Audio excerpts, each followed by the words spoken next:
Isang makabuluhang inisyatiba ang inilunsad ng Parang Municipal Police Station bilang suporta sa Balik Eskwela 2025.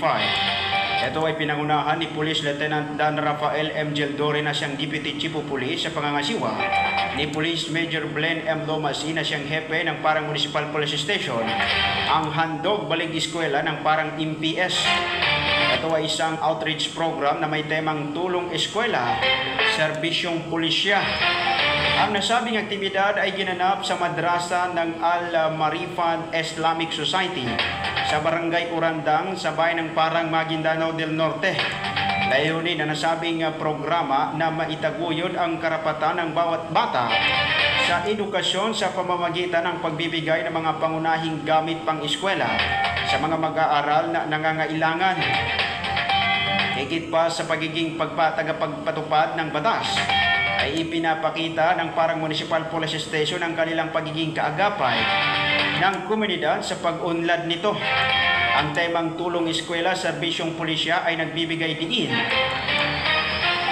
sa kahalagahan ng malakas na ugnayan sa pagitan ng pulisya at ng komunidad. Nagpapakita na ang mga pulis ay hindi lamang tagapagpatupad ng batas kundi mga kaalyado din sa kasosyo sa pag-unlad ng komunidad at paglilingkod sa publiko.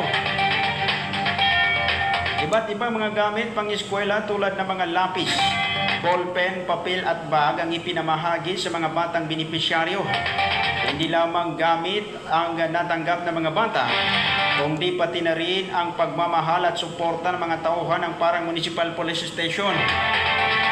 Ang kaganapan ay nagsisilbing inspirasyon sa mga mag-aaral na nagpakita ng tunay na diwa ng pagtutulungan at pagkakaisa sa pagitan ng pulisya at ng komunidad. Naging matagumpay ang programa dahil sa aktibong pakikilahok ng mga pulis at sa mainit na pagtanggap ng mga residente ng Barangay Urandang.